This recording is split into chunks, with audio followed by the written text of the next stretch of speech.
Hello children, this week's Torah portion is Vezot Habracha. This is the last portion in the Torah, a very special portion that is read on Simchat Torah. When we finish the entire Torah, we start again from the beginning. This portion is the farewell of Moshe to the Jewish people, in which he gives each tribe a special blessing before his death.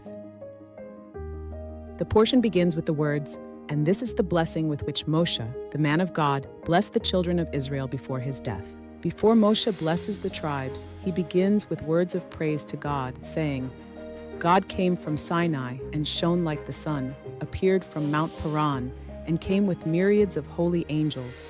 From his right hand, a fiery law." What is Moshe describing here? He is describing the giving of the Torah.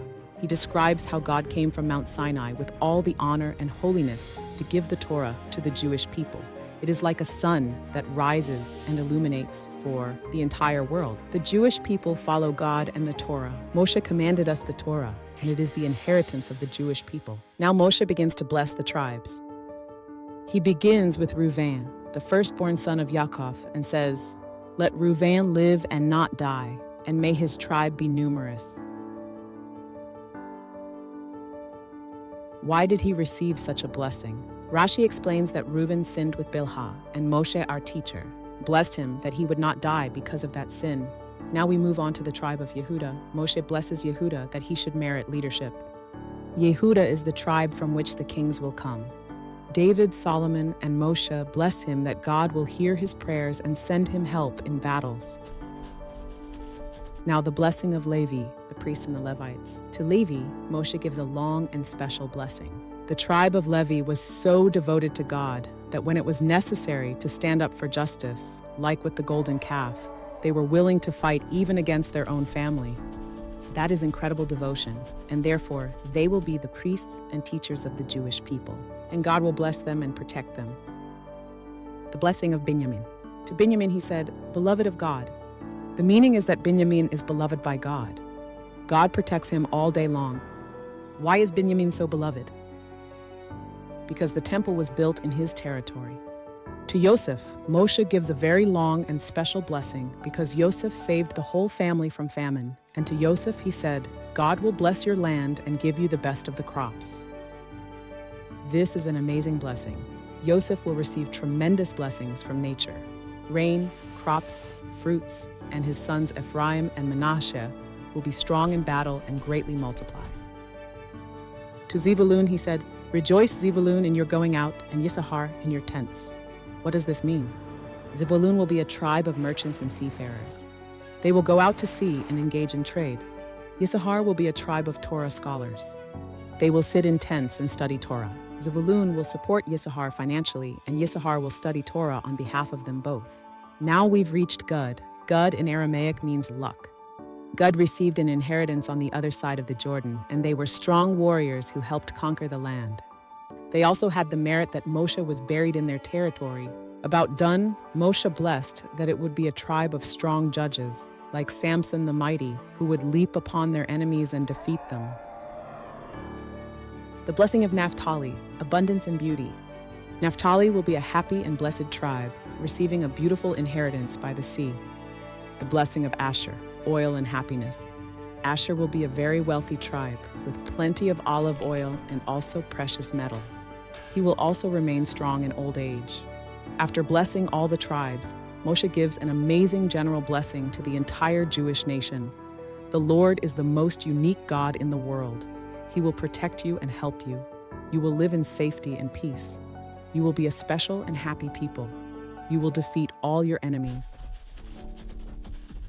Moshe finished blessing the people, and as soon as he finished, he went up to Mount Nebo, which is opposite Jericho.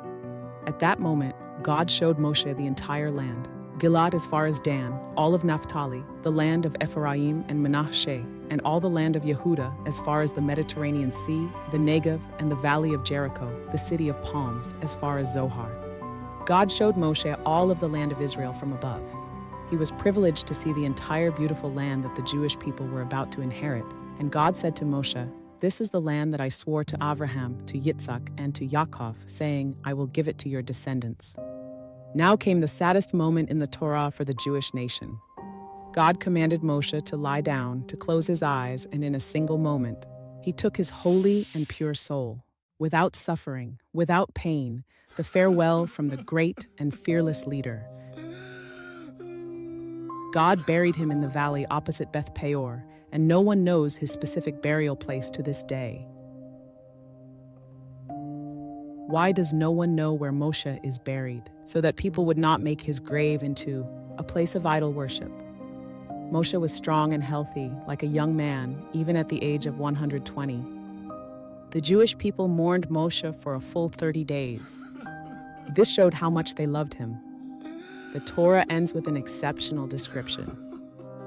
There was never a prophet like Moshe, to whom the Creator of the world revealed himself face to face. And now the verse that concludes the Torah, and all the strong hand and all the great awe which Moshe performed before the eyes of all Israel. And then we begin again from the start. In the beginning, God created the heavens and the earth. Why? Because the Torah is not a story that ends, it is life.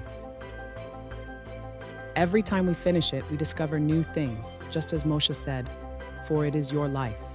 On Simchat Torah, we rejoice that we have this holy Torah that always accompanies us and shows us how to live a proper life, a good and happy life. We have finished, but in truth, we are actually beginning again from the start. Now you know not only the stories of the Torah, but you are learning how to live them. Every portion you study is like a special map that shows you how to become a better person.